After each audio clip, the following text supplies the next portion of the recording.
Welcome back to the Comic Book Bullies with Nerds and New Bully. I'm your host Leroy, aka the Big Dipper, with my co-host. Yeah, this is Eli, aka Tony Tasty Tits. There we go. Damn it, you know what? I was actually gonna go with Sugar Nipples. Only because I saw your post, but that's for next week. Yeah, and we're back with another episode. And yeah, honestly, this was a slow week. This is all the fifth week of any month is always slow for us because nothing happens. They just don't care about the fifth week. So even when we can't really talk about comics because they just dump just shit in there, and we don't even care. But something else happened this week that actually filled up our show that we normally hate for it to happen, but it happened because like everybody died for some reason. A lot of people did, yeah. A lot of like left and right. I'm like, man, what is going on? At first, we like, okay, we're gonna talk about these people. Let's go. Then, boom, today it was like bodies were just dropping everywhere. Like, man, what is going on? You know, share out the link. Cool. Yeah, I recognize the sound now. Cool. Yeah. So let's just get this ball rolling because we actually got a whole lot of show. Hold up. Let's go to the call and see who we got. Ali Mustard. Welcome, Ali. Yeah, it happened. So yeah, we're just gonna get the ball rolling and just start over. So Eli, I'm gonna let you go first. I feel like this is more. I'm not gonna say your wheelhouse, but I feel like you would know more about him than I would. Who we first on the first? list? Like I said, we got a list. So we got a wall. List. Yeah, we got a memorial wall. Here's like Endgame, like Infinity War when Thanos came through. So yeah, let's just start with it. So first off, we're gonna say rest in peace to Paul Sorvino. Eli, I know you got a more info about him than I do. I know him, but I don't know him like that. Well, yeah, he was a character actor who played in a lot of stuff. Most notably, Goodfellas. He played Paulie. Another Goodfellas actor just passed. Yes, we just had Ray Liotta, who played Henry Hill in the movie. He passed not too long ago. Now we have Paul Sorvino passing. He played in a lot of mobster movies. He was a character actor. He played cops and robbers. He played in the Dick Tracy movie. If everybody remembers the Dick Tracy movie. Who did he play? I'm trying to remember. I remember him, but he had like a ton of makeup on him. Yeah, well, they all did. Something like that. Yeah. Yeah, that was his name, Lips Manless. Okay. Okay, yeah, sure. I don't. The Dick Tracy movie didn't do much for me. So I don't remember. Here's the thing: it may not have done much for you, but it is the first comic book movie to win an Oscar. That is true. Real cinema. Even though the movie fucking sucked, but it's real cinema. You know? He was in The Rocketeer, another comic book movie that nobody remembers. Well, he was the mob boss in Rocketeer. He played the mob boss of Rocketeer. Yeah. I'll be honest with you. After Jennifer Connelly showed up, I forgot anybody that was in Rocketeer. Well, that's the reason to watch it. Right. Yeah. Jennifer Connelly in the 90s and the 80s. Woo. Man. I didn't know who she was. It's like Rocket who? Let me just fast forward to this part. But yeah. Yeah, and he was also the father of Mira Sorvino. The other actress who's been in a bunch of stuff. Do we need to go into detail about Mira Sorvino? I don't know. And I can't think of anything she was in other than Replacement Killers. She was in that Marilyn Monroe movie. She was a minister, but there's some shit that went down with her. Do we need to talk about it, or are we just gonna move on? I don't know. I'm not aware of this. We don't need to talk about it. I'll just ignorance is bliss. I've opened up the Pandora's box. I got to talk about it now. Okay. For those that don't know what Mira Sorvino, like, she was actually like a really hot actress around the time. Like I said, Replacement Killers, the Marilyn Monroe thing. She actually had a bunch of other roles around it also, but she was an actress for Miramax at the time. So who owned Miramax?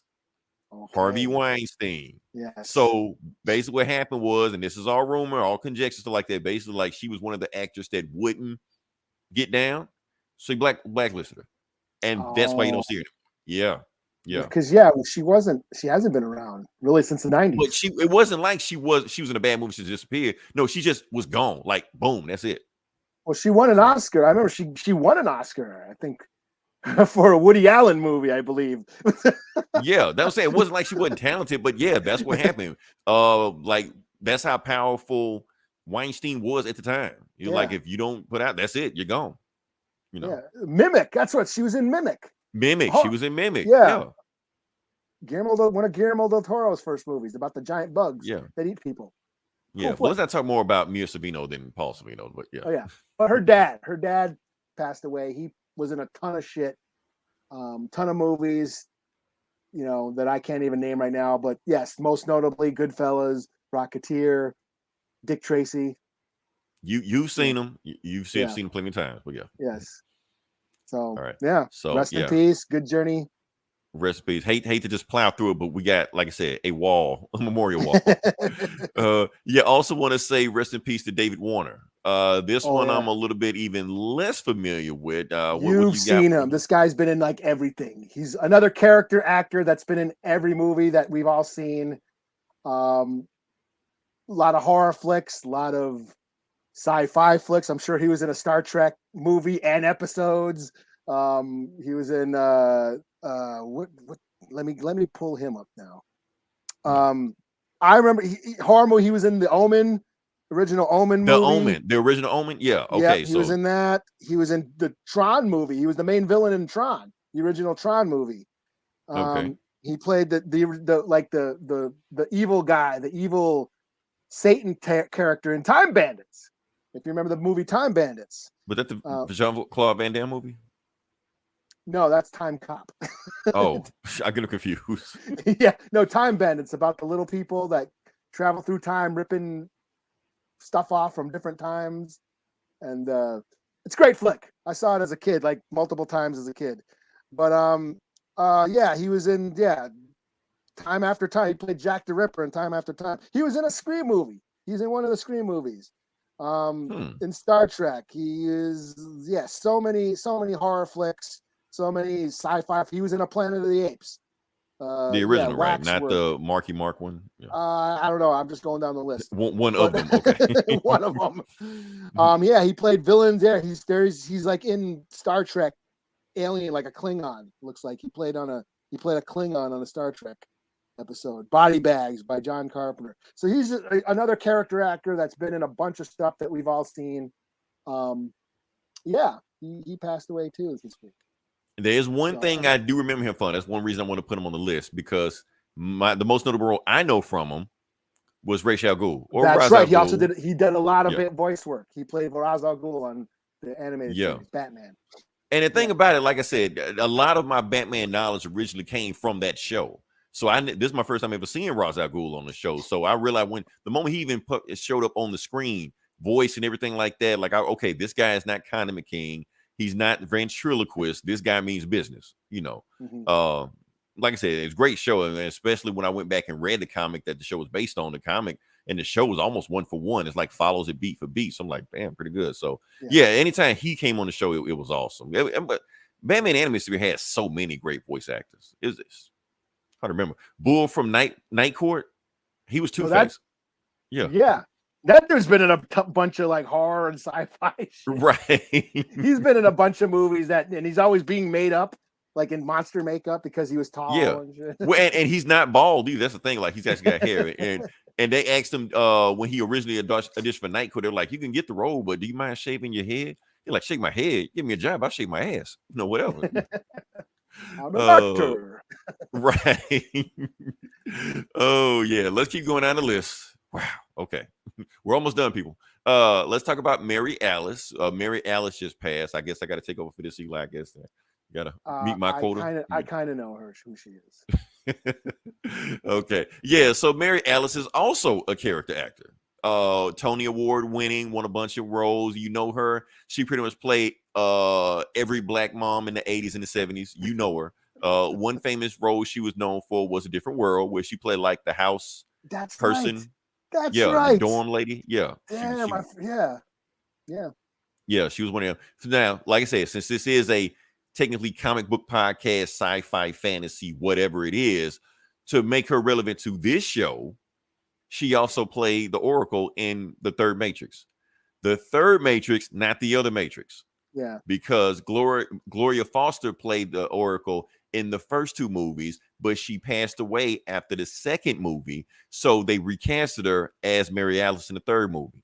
So if you didn't know there was a different Oracle in the Matrix trilogy, I'm not calling you a racist, but They even wrote it in the script that it was still the same Oracle. She just changed her. Right. They said like she tried to get away skin. For her. Like she got a different her skin, her body, something like that. Yeah. and that's the only way she could get away with this body or skin she trapped in. So they actually wrote it in the plot. So Yeah. that's pretty cool with that. So yeah, rest in peace to Mary Alice. Like I said, and it's so much other stuff she played in: Sparkle, Fences. I don't have time. I don't have time to name all the stuff Mary Alice has been in, but you've seen it before. Oh, now this was a big one because I was going to spend more time on Mary Alice till this happened. This happened today. Bill Russell. Now, Eli, you say you don't know who Bill Russell is. Not really. I am so not a fan of basketball. I just don't know. I can't play basketball. I don't watch basketball. All I know is Michael Jordan. That's all. Okay. I did have a pair of Jordan back then. That's all I know. So you had one more pair of Jordans than I did. Okay. Yeah. I can't shoot a basket for shit. Not even at Chuck E. Cheese and the little. I can't make a basket for shit. I suck at basketball. All right. So just going into detail about Bill Russell. Now with Bill Russell, okay. First off, he is one of the top 50 greatest basketball players of all time. He played for the Boston Celtics. During the Boston Celtics, he won 11 championships with them. And okay, so going down the road, he won 11 championships, making him the winningest player in professional sports history. So Tom Brady, you got some catching up because he's beating you right now. You know, he also became a coach for the Boston Celtics. I think it was Boston Celtics or somebody else, but he's the first black coach in professional sports history also. So winningest player in sports history and first black coach in professional sports history. So he did all that. Also, he was a civil rights activist also, pretty much always speaking. I just learned this today. When Medgar Evers got assassinated in Jackson, Mississippi, he came down to Jackson, Mississippi and asked what he could do to help, talk to his brother, Charles Evers. And to help, he set up an integrated basketball camp in Jackson, Mississippi back in the 60s. And even though they told him if you come down to Mississippi, they were going to send him they gave him death threats. Because in Mississippi, around that time, a white man never went to jail for killing a black man. They didn't even go to trial for that shit. They didn't even get a parking ticket, nothing. So, but he came down and did it anyway, and plus, like I said, he played in the 60s. He was one of the only, it was weird. He was one of the only black basketball players back then. It sounds weird now, but yeah, that was a thing. And he played in Boston. You think, okay, he played up north, that'd be better than Mississippi and Louisiana. Shit. It's Boston. It's just as bad. It's just as bad. They hated him in Boston. Now everybody loves him now, but they hated him back then. They wanted Bob Cousy, wanted John Havlicek, one of the other players to get the more recognition of it than him, even though he was the best player on the team. They hated him so much when they used to go away on teams, to win championships like that. He come back and the fans would ransack his house, break his trophies, and one fan even shitted in his bed. This is a story that his daughter told. So these are his fans now. And so, but yeah, like I said, he fought for civil rights the whole time. Even got a Presidential Medal of Freedom, which is the highest award that a civilian can win. So he won that shit. So good journey, sir. That's all I got to say about that. But he was a legend. That's why it wasn't just some random guy that played for the Houston Rockets. Let's talk about him. No, Bill Russell was a big deal. Definitely burn one for him. Yeah. And okay, last on the list. Let's keep going. We got a bunch of them. Okay, let's talk about Nichelle Nichols. I want to save Nichelle Nichols for last because this is going to take a while. Because here's the thing. Yes, she's known for Star Trek. But I went on her Wikipedia or her biography before I started on this podcast, and it turns out that the Star Trek shit was like a drop in the bucket for the shit she did. Mm-hmm. Like she was like, you read her shit. Her shit was like it's like the Forrest Gump movie. Forrest Gump just kept running into celebrities and shit. That's how she was. So let's go down to history and see exactly who Nichelle Nichols is. So first off, I just like that pick. That was just an awesome pick of her. Anyway, she was a dancer. She was a dancer for Duke Ellington. She toured with him. And on top of that, she also was in the same dance squad as Maya Angelou. That's how they knew each other.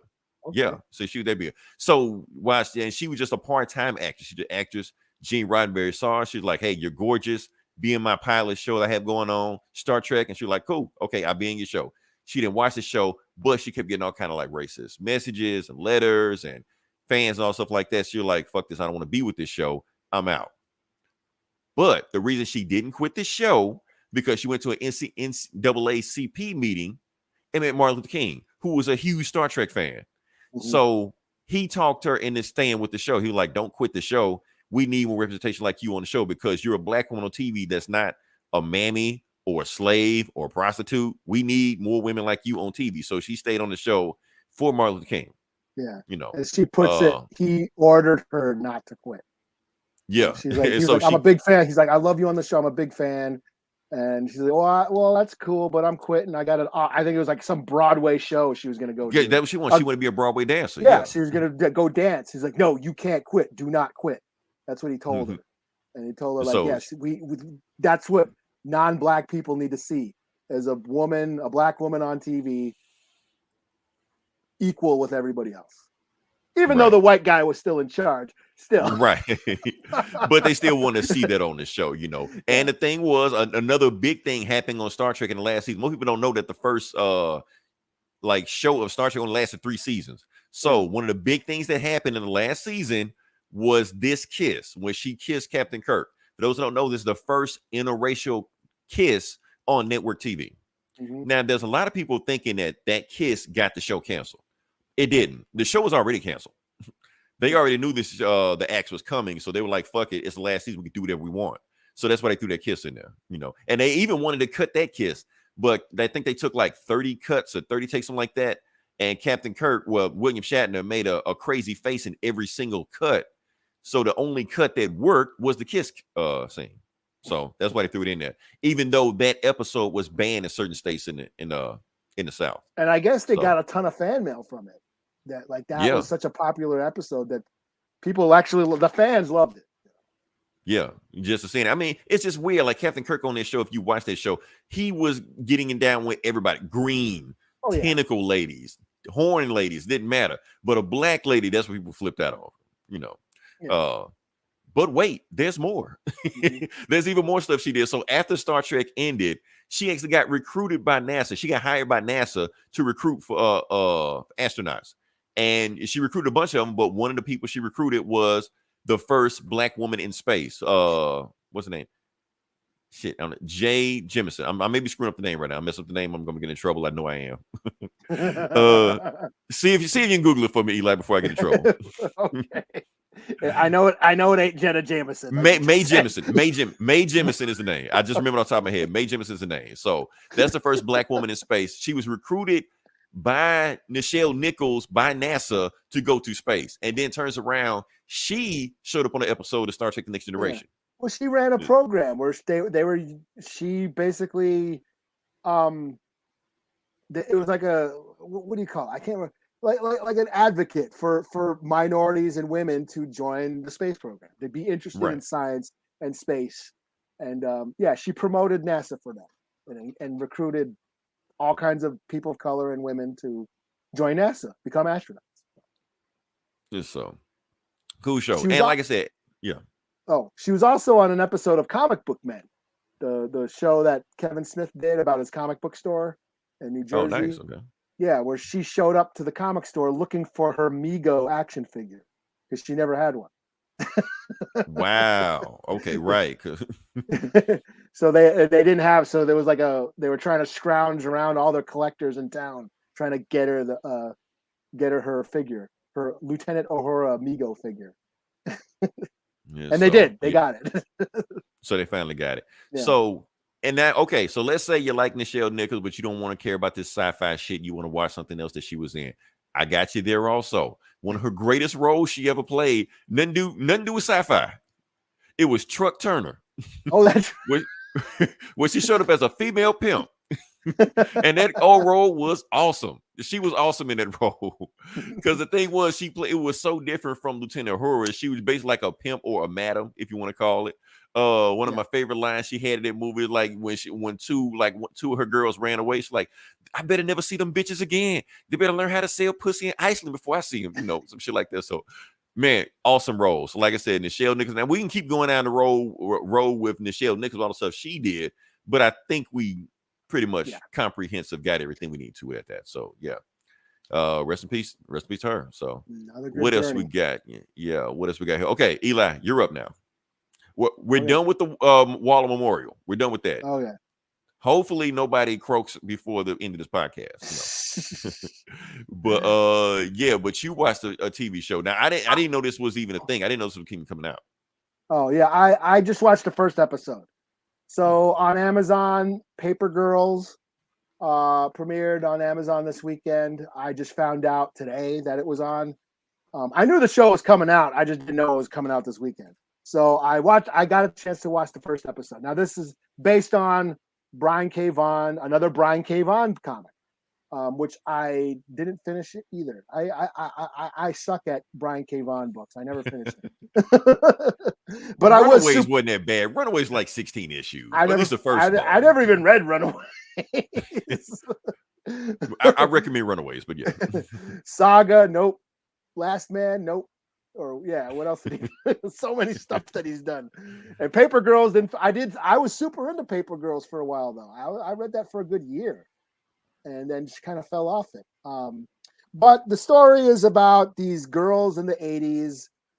They're paper girls. They're on a paper route, and the story starts out like Halloween night. They're delivering their paper route on Halloween night, and they're getting in all kinds of shenanigans and shit, because it's Halloween night.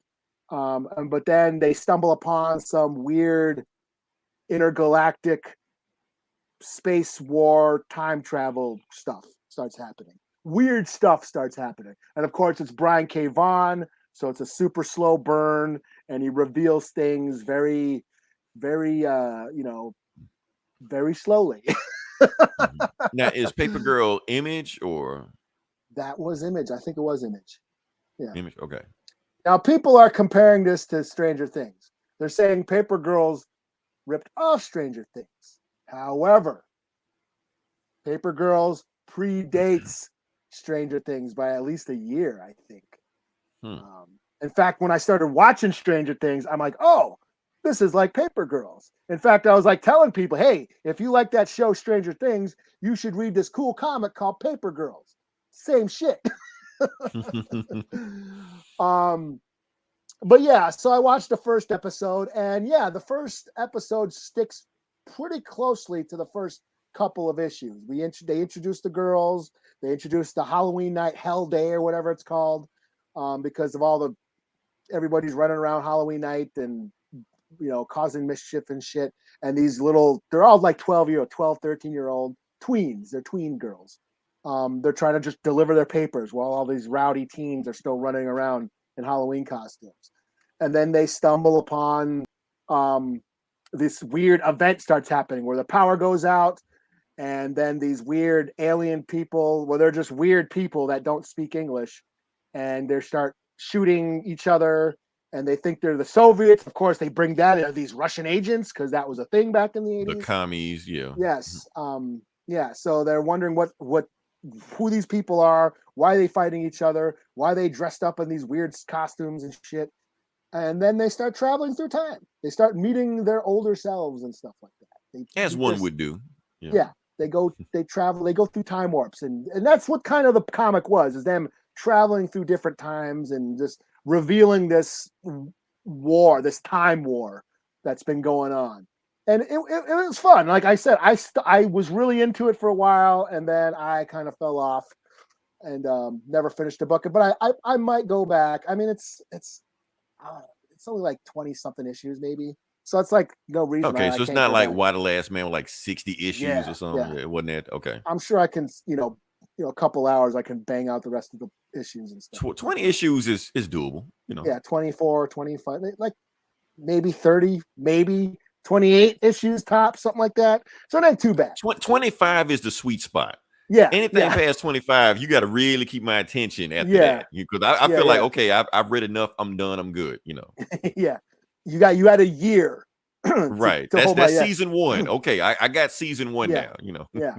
If you can hold my attention, to me, it's 12 issues. So if I give you 12 issues. Okay. 12 issues that's technically season one. You're right, because that's a year. Yeah. That's a year. Yeah, that's a year I've been on your book. And if you ain't got me after 12, then I'm done. So like Coates' Black Panther. Gave him 12 issues, yo. The 12 issues. Did it get better? I don't know if it got better, but I gave him a chance, though. I thoroughly gave a year. One of these days, because here's the thing, Eli, I feel like I wasn't smart enough to read Coates' run at the time. I feel like I'm mentally more intelligent than I was then, so I'm gonna go back and read it again and see if I catch some shit. I was like, oh, I feel like I'm getting smart by reading. I'm sure that's what everybody else felt too. Like, oh, I'm smart. I'm reading Ta-Nehisi Coates'. You throwing all these words at me. I feel disrespected. I'm gonna take them as disrespect. Right. Watch your mouth, Coates. Speaking of Black Panther, can we transition? Sure. Okay, let's transition. Okay, so there's been a who is Black Panther theory like that. We talked about the Black Panther trailer last week. We had our own theories last week about what we think was going to happen or what we think the show might or what the movie might go. And there was a thing. Now everybody in the world is thinking that. Now we know who this is in the suit. We know. But every other YouTube site, every other podcast is giving a different answer. They're like, oh, it can't be. It might be Shuri, but what if? What if it's this person? What if it's M'Baku? Like, really? Come on, man. And then the most popular one is not Shuri. It's really Nakia. Now, I'm about to debunk this right now, Eli. It's not Nakia. I'm going to tell you why it's not Nakia. Because, okay, you look at Nakia and you look at the Black Panther suit. Now, Lupita Nyong'o on her TikTok page the other day posted her going to San Diego Comic-Con. And it's her going up. Now, Eli, I want you to zoom in on that ass. Does that ass look like it can fit in that suit? Those are cheeks, man. Those are cheeks like doubled up on a Thursday afternoon. Like, wait, I'm trying to see if I can get it. And this is more proof in the pudding, Eli. Oh, you've been researching. Huh? I did research on this. Scientific science, right? Yeah, kicking the knowledge. So exactly, make it make sense, Eli. Make it make sense. How do we go from this to this? I don't get it. I'm sorry. So that debunks that theory right now. Lupita Nyong'o has too much ass to be Black Panther, so that's out of there. So. Anytime you see that is clickbait, don't fall for the clickbait. Do not fall for the banana in the tailpipe, which we have your back. Don't listen to everybody else. But yeah, Leroy the bootyologist. Exactly. Sight beyond sight. Where we going next? Okay, let's talk about let's go to the Vidja Game section. I've been dropped the Vidja Game section for a while, but I'm bringing it back now. We can bring it back to the Vidja Game section. Before we go there, Eli, I think I have to make an apology. Okay, so on my stream the other night, I played Batman Arkham Knight, and on this section alone, took me an hour to beat on the stream. So I want to apologize for my performance. I didn't live up to my normal standards. It doesn't happen all the time. Give me another chance next week, and I'll perform better, hopefully. Or you might get more death scenes like this. Who knows? So yeah, that's all I want to say. And last thing on that, just want to Eli, pray for me because next week is going to be Evo. That that's like the nerd Super Bowl, the thing that I'm always hyped for, the thing that I will take off work to watch. But I can't do it because I got to work this weekend, so I got to sneak in from work and go to the break room and watch the Twitch stream, or maybe pull it up on the computer at work when nobody's looking. There you go. You know how you like double click, like minimize and pull up work and then go back to Twitch. So I'll go that way. So yeah, we kind of flew through that. Let's move on to the next part of it. Okay. Sure. So yeah, like I said, this Comic Book Bullies where we talk about comic books. Are we not going to talk about Harley Quinn? Oh shit, I forgot. Let's talk about Harley Quinn. Yeah. While we're here. Yeah. Okay. So we got time. We got time. Yeah, we don't want to run through the show that fast. So what would you think about the Harley Quinn show?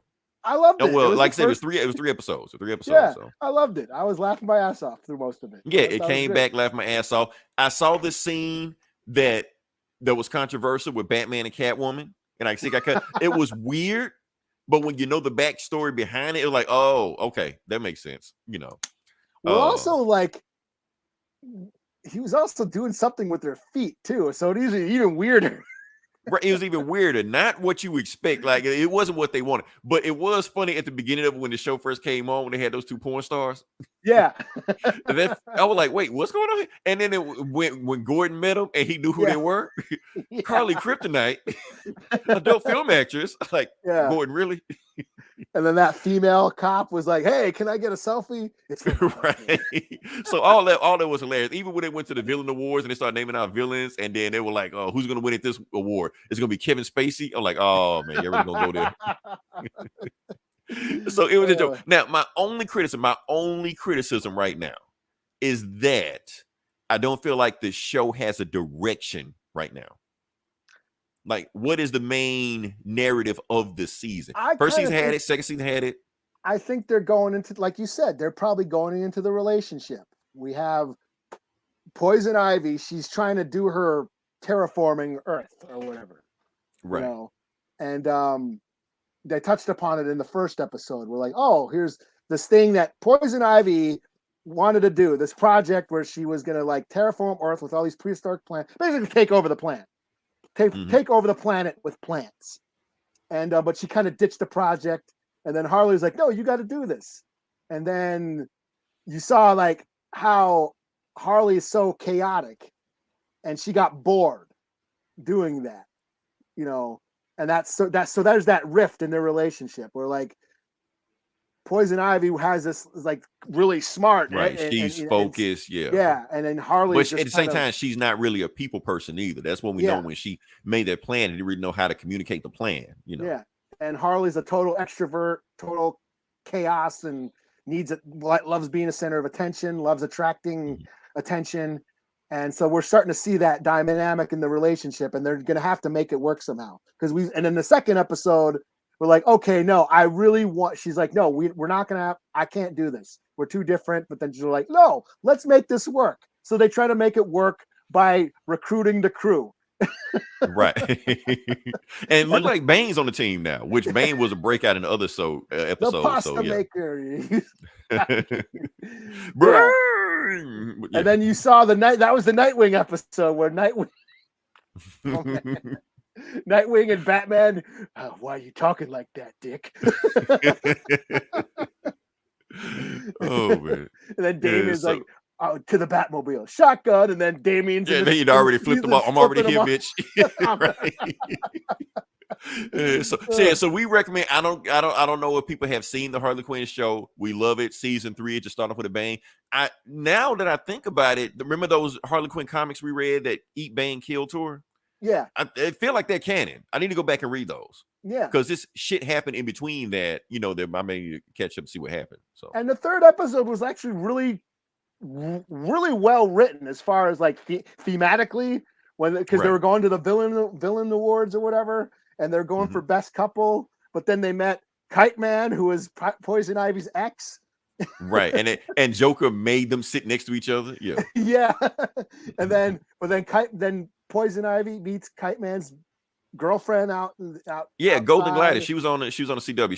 She's a Flash villain. So yeah. Yeah, and and then what else was going on? Wasn't there some shit with there was another relationship. Riddler came out the closet. Him and Clock King have a thing. Yeah, but everybody kept confusing him with Cock King, who was another supervillain. Yeah, the Clayface. As Clayface, that's the shit. And James Gunn. That shit was hilarious. It took me a while to figure out who that was in there, but it was Billy Bob Thornton. Yeah, it took me a while. Like, who is this guy? You know, I don't sit. You like Christopher Nolan? You never sit on your set? Okay. Yeah. Oh man, good stuff. So yeah, great show. Now I'm gonna watch that show. That is my show now. I'm just glad I got something to watch again.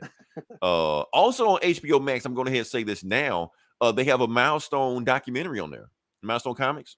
Oh no shit! Back in the 80s and 90s and shit like that. I knew most of this stuff. Some of it, I'm glad it filled in the blanks. You know, but definitely watch that. So for those who haven't seen it, so cool. All right. Cool. Let's move on. I think you got more books than me. I ain't really got that many books this week. So yeah, I don't have that many books. It's the fifth week. The fifth week is shit. I ain't even fucking get any images. So y'all gonna have to like imagine. Use your imagination. The theater of the mind. Yes. Yes. I guess I'll do detective. Cool. Okay. What number is this? It's like a weird number. 1062 or something. I don't like 1030 or something. Hold on, I got you. Yeah, 1062. That's what it is. Okay, so this is the new run. New detective run. None of that Fear State shit or new artists, new writers, whole new era. Damn. Okay, so yeah, it's 1062, and the last detective comic I read was 1051. So I haven't read this in about a year. Damn. But it's a new cruise, so It's a a lot new of times crew. I'm on the you new. just pick it up. Yeah. Yeah, So. we're done with the future state. We're done with the Joker War and all that shit that was going, the Tinian run and all that stuff. So this is Ram V and Raphael Albuquerque on art, and it's a whole new storyline. Basically, we start out with there's weird things going on in Gotham. Batman is going after Sal Maroni's nephew, who's taking over the crew, and they're smuggling some shit. He's trying to figure out what they're smuggling, but then he runs into some weird zombie dead guy who comes after him. And he's like trying to fight this thing. It's like a zombie dude, and then he gets an arrow in the head. And Batman's like, "What the hell?" And it turns out it's Talia al Ghul. You know, it's like, "Talia, you're not supposed to be here. Remember, you're not supposed to be in this town. And when you are in my town, you're not supposed to kill anybody." And she's like, "Oh, that you're getting old. You can't be playing by those rules anymore. Look how slow you are. This guy got the drop on you, and you're just not the same, Bruce. You're getting old." So she takes off, and then he goes back to his the brownstone. He's still in the Bat Cave is in the brownstone, so he's still Still not a billionaire or whatever. Yeah, okay. But he owns the brownstone, the whole block, and he's like running all these tests on himself. He doesn't feel as fresh as he used to be. You know, he feels, even Dick Grayson's like, not one's like, "You're getting old, Bruce. You got to hang it up." And he's looking into what Maroni was smuggling. It has something to do with like antique artifacts. So there's this box. It looks like the Hellraiser box. And then we go to some weird country, some Coronis, something I never heard before. Or no, Coronis, the Oregon Palace in Svartsdal. So some foreign country where some prince is talking about these artifacts that he's smuggling into America, and there's some sort of having a problem with the mob that's going on in Gotham. Like, hey, the mob are trying to back out of the deal. Well, it's because Batman is fucking the shit up. So they're like, "Hey, man, the docks are your problem. That's you said you take care of the docks, but hey, Batman comes and beats the shit out of us and fucks up the docks, so we can't use the docks. So we can't smuggle your shit if we ain't got docks. That ain't our problem, well, fuck off." And then he brings in his like weird, creepy looking Grim Reaper assassins, and then they like kill all the mobsters. This foreign guy with the Hellraiser box. I don't know. And then we cut to Batman, or Bruce Wayne is having a nightmare. He's, having a nightmare, and it's Barbatos is in his. He's dreaming about. He's back. Barbatos. Damn. Yes, that's what I said. Oh, damn. Okay. So this was kind of going cool until I was like, "Is this really? Are we?" We can never get away from Barbatos, man. It's just like he always. So I'm like, I mean, it was an okay story, but if that's what it's going to be, like, oh, it's a cool Hellraiser box. But if it's going to open up a portal to Barbados, I'm like, they may do something different with Barbados this time, because maybe somebody will sacrifice them to Barbatos, or maybe people just worship Barbatos. I don't know. Sure. Maybe I'm holding out hope. Yeah. But I don't want to see Barbados again. Me neither. So it's a little bit. I'll still give it a 3 out of 5 just because I was into the story, but I'm not sure about the Barbatos angle. So I don't know. We'll see how it goes. Yeah, 3 out of 5. All right. Yeah. So next book I'm going to review is Captain America: Symbol of Truth #3. This is the Sam Wilson book. Yeah. So I almost got this, but then didn't. It was like nothing else to get. I was like, well, might as well get this one. So yeah. Where is it? Basically the book left off last time is that I can't find the damn book. Did I get it? I didn't get it. I did get it. There we go. What happened last issue is that Captain America, Sam Wilson and Deadpool infiltrated Latveria, who is the kingdom of Dr. Doom. Dr. Doom was like, "What the fuck you doing here?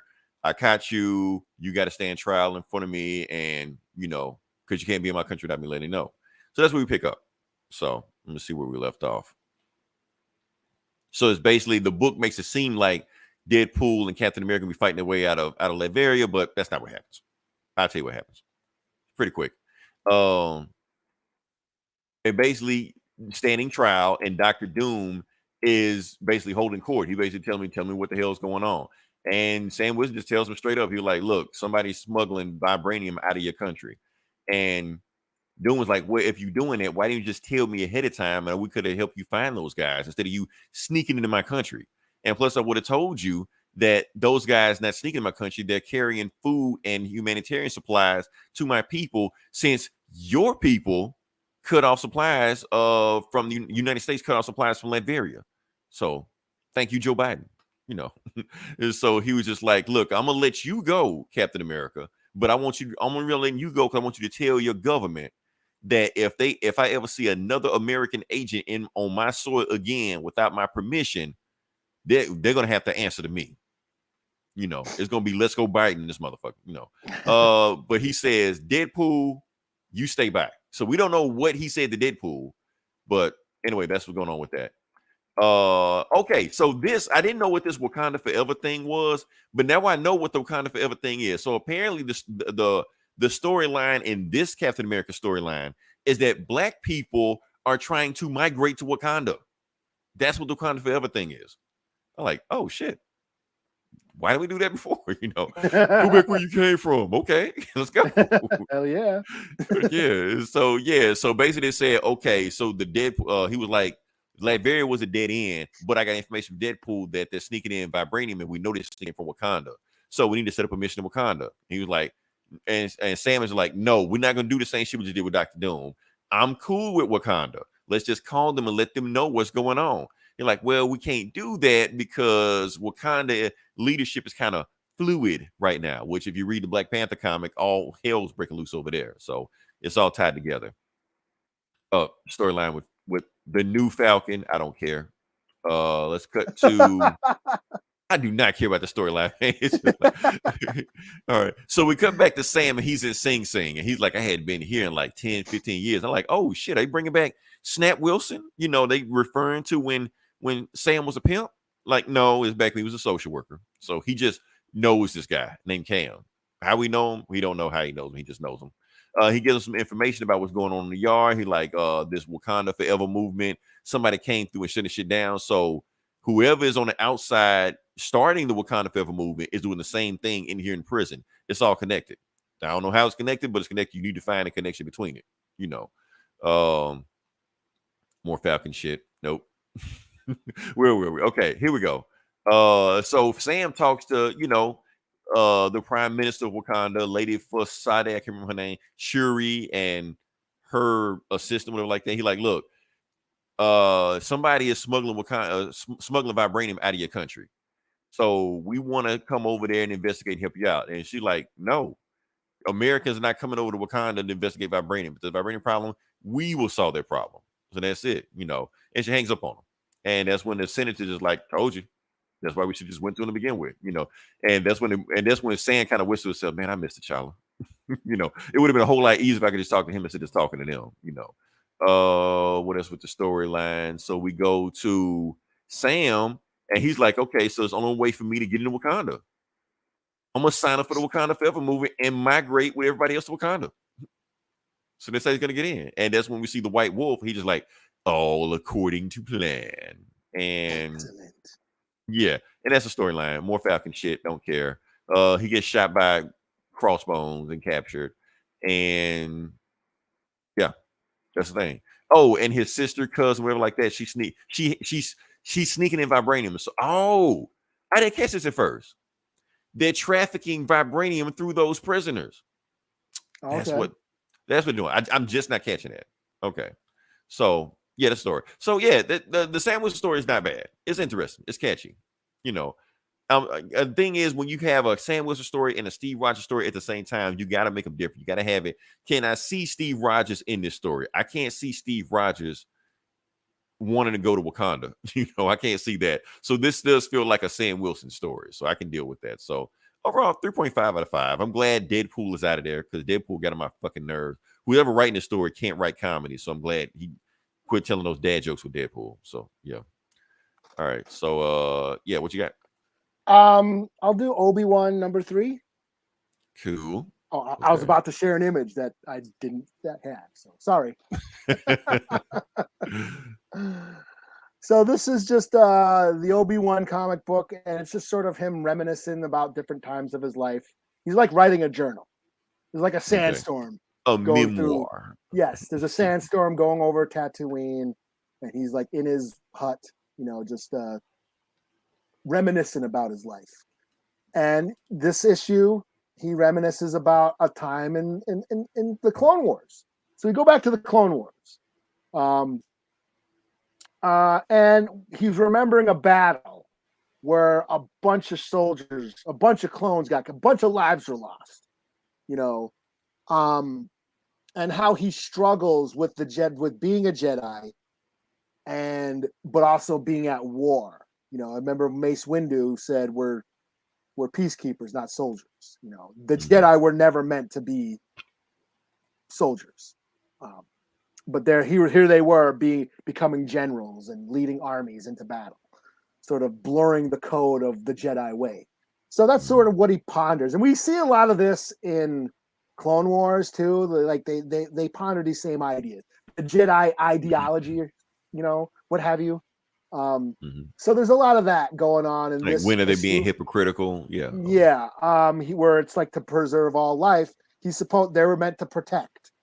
But here's this battle where all these lives are getting lost, and he tries to protect all his soldiers. Like they're getting mowed down, and then one of the commanders like, "We got to just blow this place. We got to blow." And they're on a bridge, I believe. Like, we got to just blow this bridge and get out of here. But Obi-Wan's like, "But there's all these people here. So we got to go, man." And he almost gets killed. Like an IG-88 droid comes and almost shoots, like gets the drop. He's like trying to carry a wounded clone soldier off the battlefield, and a IG-88 droid comes and almost shoots Obi-Wan, but another soldier like saves him. He's like, "We got to go, man." He's like, "But all these lives, we're blowing this bridge. We got to go." So they do. They go. They get out of there. They blow the bridge, kill the enemy, kill the fucking whoever was on the bridge gets killed. And a really powerful line though. It's like we've seen this in the Clone Wars, but there was this one line Obi-Wan said at the end that really made it worth it. Is we the bridge is blown. We won. He's like, "How many lives did we lost?" He's like, "Countless, but we live to fight another day." And then he goes back into his, flashback where he's writing in his journal. Yes, we did live to fight again and again and again and again and again. I was like, wow, that's pretty powerful. That the war just never ended. Right. War just never ends, which was pretty profound, I thought. But it reminded me of like a lot of they tackle this stuff. They tackle these ideas on the Clone Wars. There's a novel. Okay, I'm gonna get Star Wars geeky on every y'all. There's a novel, a Mace Windu book called Shatterpoint.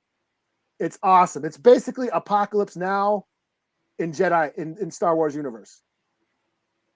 Mace Windu's Padawan, his ex-Padawan, goes nuts and AWOL and is hiding out on this fucked up jungle planet where there's a civil war going on.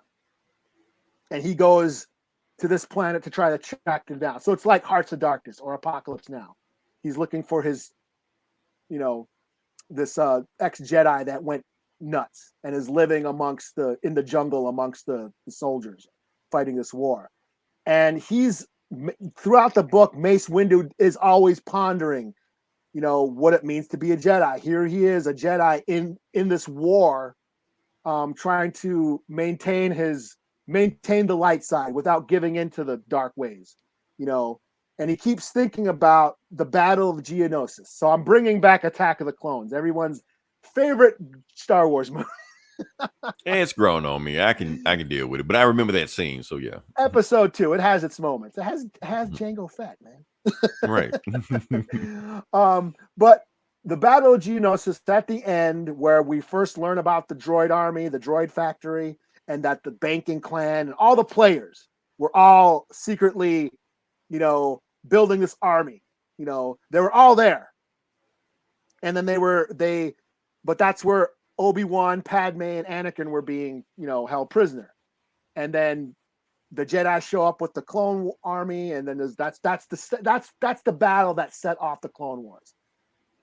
But Mace Windu is constantly thinking about that, and he keeps saying, all we had to do was drop a bomb on that arena. We would have killed all the droid army, the droid factory, and killed all the leaders of the But you would have killed Anakin and Padme also. Yes, we would have sacrificed 3 Jedi, but this war would have never happened. And he keeps wrestling with that. He says, but that's not the Jedi way. The Jedi way is to protect life. So we went down to go save these Jedi's lives. But now that action led to this war that cost all these other Jedi lives. So it's like PTSD. It haunts him. Making that decision haunts him. And just like in this book, Obi-Wan is like, wow, I left that bridge and bombed that bridge. Yes, we won that battle, but we killed everybody. And it still haunts him, So I just thought it was pretty cool, going into like the effects of war and the effects of what the war would have on the Jedi, or like a peacekeeper, like a monk. Because, Jedis are supposed to be like priests or monks. Right. Emotionless and right. There's a Jet Li movie. I think it's one of the Shaolin Temple movies where he plays he's a monk. He's a Shaolin monk, and he's wrestling with the same idea. Like how we're supposed to preserve life, but why are we training to fight? And he wrestles with that same, right, quandary, So violence, I just thought peace, gotta walk that line. Yeah. Strive, prepare for peace, or live in peace, but prepare for war, or whatever, So just pretty cool, deep ideas. So I'll give it a 4 out of 5. I really dug this issue. It's probably the best issue so far of this Obi-Wan series. So, yeah. Cool. All right. So next book I'm gonna do. This was a doozy, but I'm gonna speed through as fast as possible. This was Amazing Spider-Man number 6. I got it. I thought about it. Yeah, only because it was a slow week. I was like, it's a slow week. I'll just do it. Is that the only book you bought? Pretty much. It was fucking $10. I was like, I know. That's why I didn't get it. It was 900, whatever, number 900. Yeah, I was like, I'm gonna just read this one book, and that's gonna be it. Marvel, you're not getting no more of my money this week. I was like, I should get this, but $10. Yeah, there is some positives about this. Man, I can't do it. It's rent week. That's what I'm saying. It was a lot. It was a lot to deal with. But I will give you some positive about this book. So, even though John Romita Jr. does the cover, John Romita does not do the art. So that's a good thing. Well, you bought that for $1, then yeah. Ed McGuinness does the art. So they actually got a good artist to do this run. And like I said, this is issue 900 of the Amazing Spider-Man. So it's like a legacy thing. So that's why the book's so long. This is 86 pages.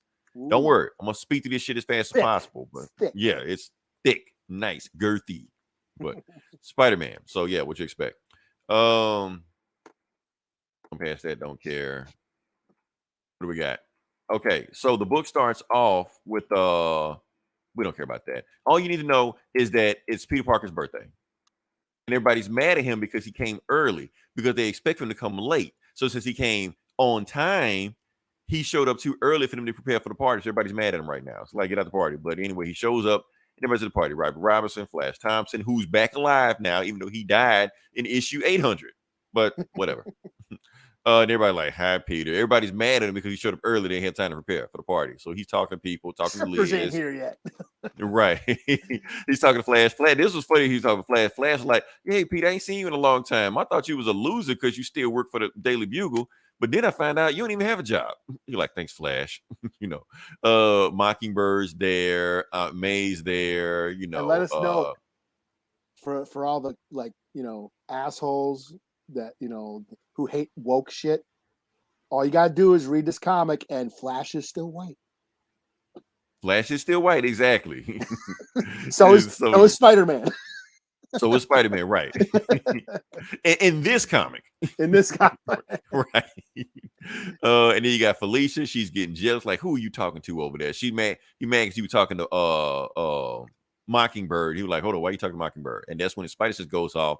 Dr. Octopus limbs come through there, and then apparently his limbs are attached to J. Jonah Jameson, What? And then he's yelling for Peter Parker He's just like, get me out of this shit. But he whispers to him, man, get me out of this shit.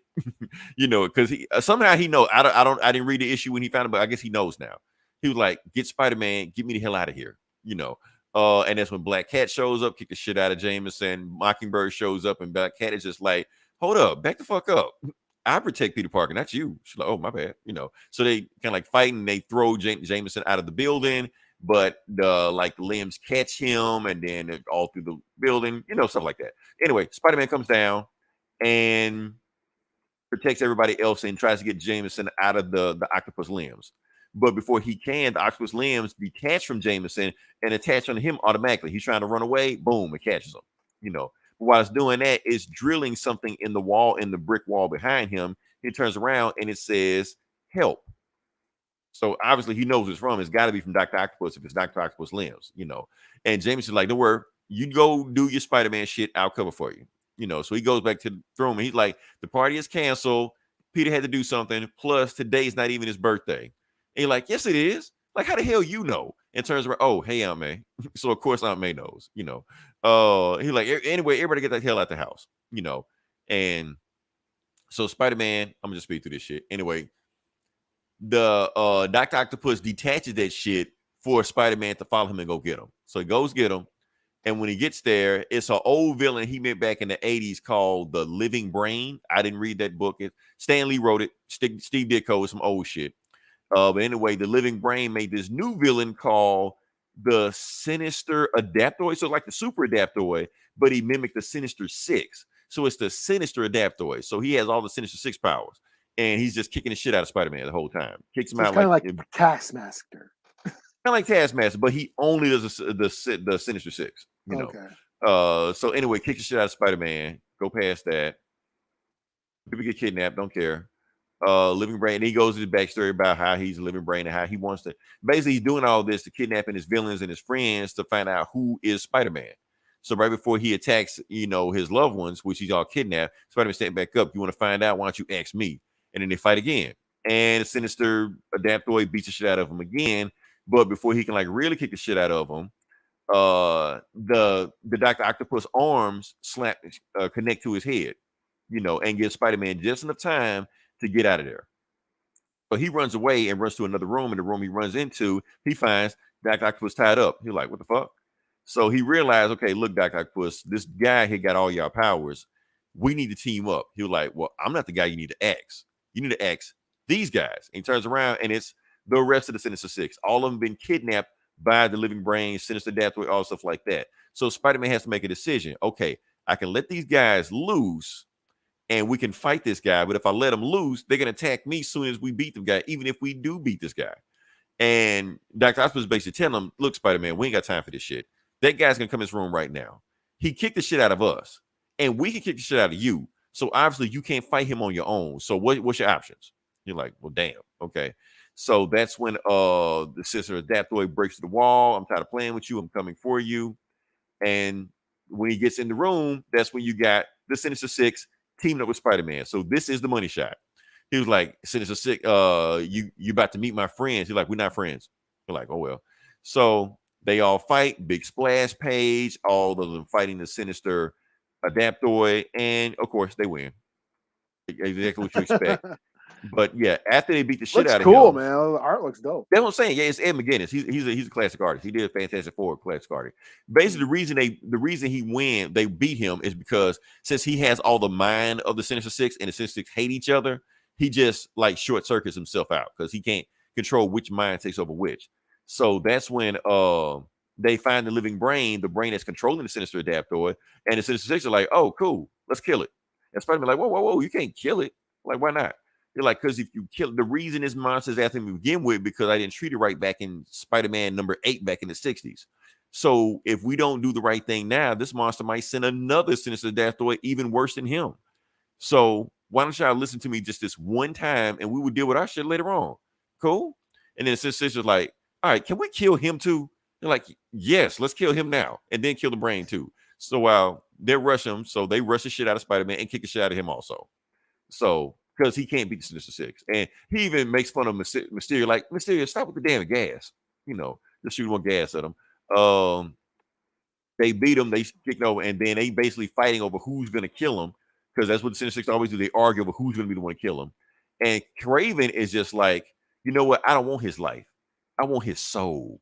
And Electra like, what the fuck you mean I want his soul? Look, he tells Spider-Man, look, Spider-Man, I want you to kill that brain for us. If you kill that brain, I'll make sure you walk out of this room unharmed. But if you don't kill that brain, I'm gonna let everybody loose on you. So we got a deal? He was like, well, I ain't got much choice. Y'all come and fight me. So when he comes and fight him, that's when that robot that controls the brains is like, oh, so this is Spider-Man. So this is what Spider-Man is. Spider-Man is somebody that even though he's overpowered by obstacles, he'll still protect people that can't protect themselves. Interesting. So that's when he just puts all the Sinister Six back in a box and shit them back where they came from, you know. And that's the end of the Sinister Six. He was like, so what'd you do with the Sinister Six? Did you put him in jail? Like, nah, I just sent him back to Gunwood. Well, it would have been nice if you put him in jail. You know, we were like, and anyway, Spider-Man, I just want to tell you one thing. Happy birthday, Peter. He was like, well, if you already knew who I was, why you did all this shit? You know, anyway, he walks out the room and he beats the bad guy. He's like, don't worry, I'll make sure nobody comes for you again. I protect you. So we go to Peter. He walks outside and Black Cat finally shows up at tracking him down. And she just like, everything's good. She like, yeah. She like, you know, Peter, I didn't give you a birthday present. And you know what it does to me when you go out and save people. So she kisses him. She like, let me go get you your birthday present. So you know what's about to go down with that. And apparently, Dr. Octopus limbs are in love with Spider-Man or some shit. I don't know. Anyway. I just thought he was Doc Ock spying on him. It could be, or maybe Dr. Ock's in love with him. I don't know. Whatever. That's the end of the story. Ass, Pete. Get that ass. Yeah. Oh, yeah. But yeah, anyway, this is a one-shot story. They're going to go to another storyline next year. So you just like pick this book up and just read it and you're good. So a lot of other stuff happened, but I kind of just flew through it. It was a nice, easy breezy pick-up Spider-Man book, you know. Sinister Adaptoid is going to be a trivia thing down the road. Who is the name of this villain that did blah, blah, blah. So, yeah, whatever. And it just has all his villains in one. And he's got all the villains. And he teams up with them. He teams up with the Sinister Six for like the first time. So, that's a thing. So, cool story. 4 to 5. 4 to 5. Good, easy breezy. I'm still pissed I paid $10 for it. But I was about to say, what's your buck? Was it worth the bucks? If it was like $6, $7, maybe. I'll just wait for Marvel Unlimited. Just wait for Marvel Unlimited. Marvel Unlimited, you're probably gonna have a higher rate because you have to pay for that shit. You know. Yeah. All right. So what you got left? Last book I'll do is Ninja Turtles 131, I believe. Cool. All right. So this is kicking off that Armageddon War or whatever, that big event. This big event that's going on in the Ninja Turtles verse, where the Rat King and Baxter Stockman and Krang are teaming up to basically take over the world. They're teaming up. And the Shredder, one of his past lives, wants to redeem himself. And he wants to stop this from happening. He wants to stop the Rat King and Krang and Stockman from fucking up the world. He's trying to redeem himself. He's been through hell. Now he's back and he wants to become good now. So he's going back in time and trying to figure out weaknesses with all the villains, with Krang and all these other ones. But he needs to recruit allies because he can't go up against them himself. So what does he do? He's going to go get the turtles. And that's what he does. In this issue, he goes and meets with the turtles. Like, yo, you know, there's a big threat coming. Rat King's teaming up with Krang and Baxter Stockman, and they're going to do some shit. And we need to stop them. And they're like, who? What? Shredder? What'd you say? Like, right. You're the Shredder. You killed our master. Fuck you. You're a piece of shit. Mm-hmm. Fuck you. No. He has to convince them. And that's part some of the book. They're dealing with that. Like, they don't trust him. But he's like, this is coming, and he needs to be stopped. Now you can either help me or not. But but in order to do this, you need to learn skills you've never done before. And you need to learn dark magic ninjutsu. So he starts teaching them these ancient ninjutsu techniques involving magic and special abilities. And everyone has a different ability.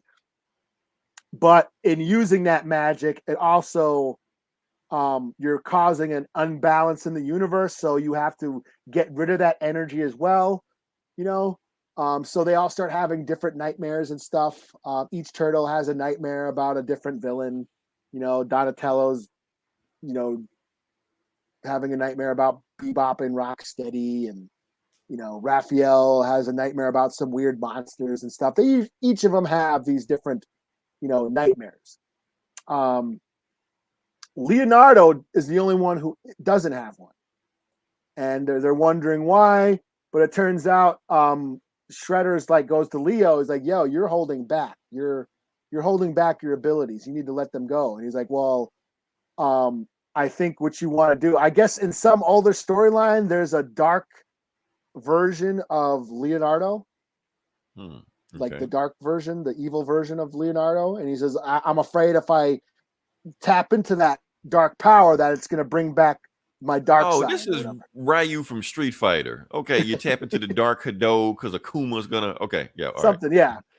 And he says, "Well, that's what you have to do. You're gonna have to tap into that. And in order to do this, you have to embrace the darkness and balance it out." So that's kind of where and Shredder's like, "And I will teach you," and that's kind of where it ends. So I'm like, that's pretty cool. I dug on it. There are some characters I'm not really too familiar with. That Jenka or whatever, the new girl turtle, is in this, and that Fox chick, what's her name? She popped up in the IDW. She's that Fox, the Arctic Fox mutant ninja. I can't remember her name. See, I don't like it when Ninja Turtle go all mutant cows and shit. Just give me ninjas and mob bosses and shit. Just give me that. Yeah. Well, they did it before. I mean, you had Leatherhead, and you had Baxter Stockman turns into a fly and shit. Yeah, but that was only in the cartoon. It was on the cartoon comics. He just was a robot or some shit. So yeah. Yeah. So, but I'm digging on it. I thought it was pretty cool. So I'm probably gonna see this out because I've been just digging. I mean, after the game, I've been all about ninjas, Ninja Turtles, Ninja movies. Yeah, I've been. They have the original arcade one coming out in a few weeks. Yeah, the bundle. The bundle. Yeah. That. Yeah, I'm gonna get that. So I'll check that out. So 4 out of 5. You know what? I'm gonna do one more book. All right. I thought about it, but I'm gonna go ahead and do it. I don't know how this is gonna go over. Okay. It's an indie book. Florida Man. I saw this. I was wondering what that. I was like, I always thought about they should make a comic about Florida Man. Somebody should do that. And they did it. So I was just like, if you're gonna do it, I might as well just talk about it. Because I never thought somebody would actually do it, So yeah, if Florida Man is exactly what you think it is. It's about a dude in Florida just doing dumb Florida shit, So that's the book, I'm not gonna go into too much detail, but we'll just talk about it for a second. Basically, the book is the cover is him riding a gator because he's in Florida. It's not a superhero book, it's not a comedy book, it's just a dude in Florida just doing dumb shit. That's what the book is. Let's see what we got. All right. It basically, and I'm not gonna do it if they actually rhyme here also. This is Floyd the Exterminator likes to date strippers and kill him some gator. You don't want me to beatbox this time? We're not gonna do it. We're not, because I don't know what to put with this. Should we do like Beverly Hillbillies or some shit? I don't know. But the same thing. But right. Yeah. So Dukes of Hazzard, I don't know. So mainly the 3 characters you got is Floyd, Gary, and Gary's girlfriend Crystal. That's what you need to know about them. Thing you need to know about them, Crystal is you'll find out about Crystal. Okay. And they fight it. Okay, so they're in Florida. They never say what part of Florida, just in Florida. And basically just getting drunk. He's about to take a piss. He finds a snake in his toilet. So he just takes a piss on the end, and then he slips on a bottle, knocks himself out. I can't remember this is Gary or Floyd, one of them. Anyway, knocks himself out, doesn't wake up the next morning. And that's when he gets a phone call from Crystal. He gets a phone call from Crystal. Apparently, Crystal last night got arrested at a Waffle House because she was butt naked, dancing on top of the table, licking the manager. And they found coke in her purse. So they got to bail her out. But they need $500 to bail her out. So the whole book is about them trying to find $500 to bail her out. Oh, and Gary dumbass took a shit anyway, not knowing that a snake was still in the toilet. Yeah. So anyway, moving on past that, honestly, this book reminds me of like Grand Theft Auto for some reason. That's what it reminds me of. I don't know why. Uh, anyway, they keep They getting should into it do with a this. Grand Theft Auto like redneck style. They really should. They should put it in Florida. Just do dumb shit like this. It'd be in Yeah, like right in place. stealing pickups and like ATVs and shit. Right. And they keep getting into it with this. Oh, this old lady keeps popping up over all the time. And she was like, okay, lady, leave me the fuck alone. They run past her. So the lady pulls a gun on them and starts shooting at them. So they pull a gun back on her and shoot at her. you know. So yeah, so they go to the pawn shop. They're like, we're gonna oh, okay. He's like, I know how to get my girlfriend out. I'm gonna pawn my 1986 Barry Bonds rookie card. He's like, this shit ain't worth nothing but $100. So you're like, okay, fuck it. I'm gonna sell it in the store. Who want my 1986 Barry Bonds rookie card? And then he kicks him out of the store. He's like, so you don't kick me out? So he grabs his gator and starts swinging the gator in the pawn shop. He was like, since you fucking with me. So they kick him out again, you know. So he goes, and this is why it What reminds was me of Grand Theft. that was it that episode of Atlanta? with Florida man, that was an episode, Florida Man. The Florida man with what's his name? Cat Williams. Cat Williams had the where gator. He had a gator in the right. Yeah, I'll pull out my alligator. You ain't got no alligator. Yeah, he do. That's the alligator man. Now this why reminds me of Grand Theft Auto right here, because Habib Rodriguez, because this shit right here, like, I'll get you off one way or another. See, Grand Theft Auto always does that shit. So anyway, they're trying to hire a lawyer to get his girlfriend out, and the lawyer is just like, Habib is just like, okay, I'll get your girlfriend out, but you got to do a job for me. Now the job is, I got this guy that named Mr. Kelso, and his wife hired me because his wife thinks he's cheating on him. So I want you to catch him in the act. Matter of fact, he's going to be at this hotel at such and such time. You take pictures of him. If you do that, I'll be your lawyer to get your girlfriend out.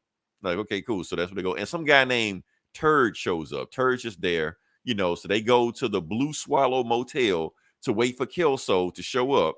And when he shows up, instead of seeing Kelso, they see this black guy in a on a motorbike. But he puts on a wig and he sees Kelso. So Kelso got some extra shit going on right here. You see what's going on. All right. So anyway, they take pictures of, and they take pictures of everything Kelso is doing with whatever. So dude shows up, That's why that's why I gotta say, it's a dude before I get flagged, because of this scene right here. But yeah, he like, what the hell you doing here? And then since he finds them taking pictures of him, he beats the shit out of them.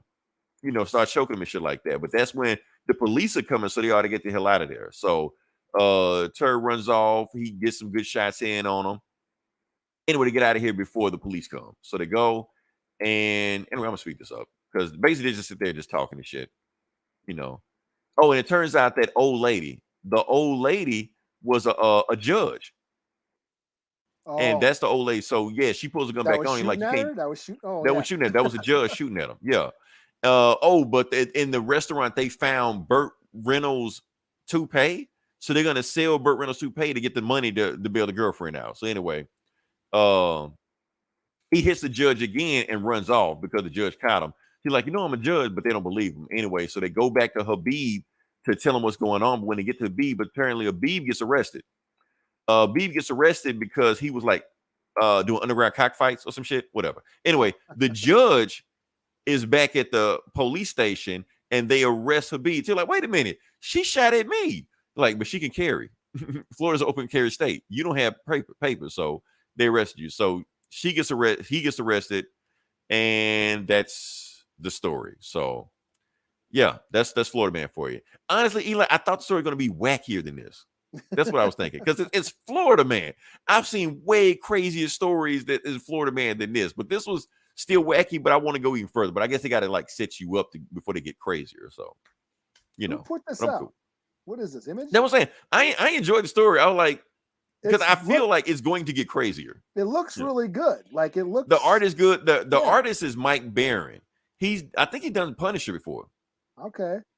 Yeah, so he's done some stuff before. I can't even remember the name of the company, American Mythology, some stuff like that. So yeah. Okay, yeah. I mean, hey, there's some shit for the comics haters bitching about this. This is story, yeah. Yeah, this is right up their alley. It's cool. Yeah. It sounds cool. Yeah. Oh yeah. Hey, you got any more books or? No, I'm booked out. Okay. Yeah. Like I said, if you listen this long, if you like, share, subscribe. A bunch of stuff is coming this week. Eli, it's gonna be your show next week. I'm stoked. You already know. We're not even gonna say it. We're not even gonna yeah. say it. We're not gonna say it. But you know, I already know. But I'm I gotta say what I prepared. gotta say because once you get done, don't take up the whole show because I gotta talk about Evo. Just leave me 5 minutes to talk about Evo. I can't take a deep dive into everything. You can deep dive. Just give me 5 minutes. That's all I ask. Just give me 5 minutes. And then you get but if you want to know what we're talking about, tune in next week. We'll let you know what we're talking about. Until then, this is Leroy. This is Eli. We'll talk to you guys next week. Same bullet time, same bullet channel.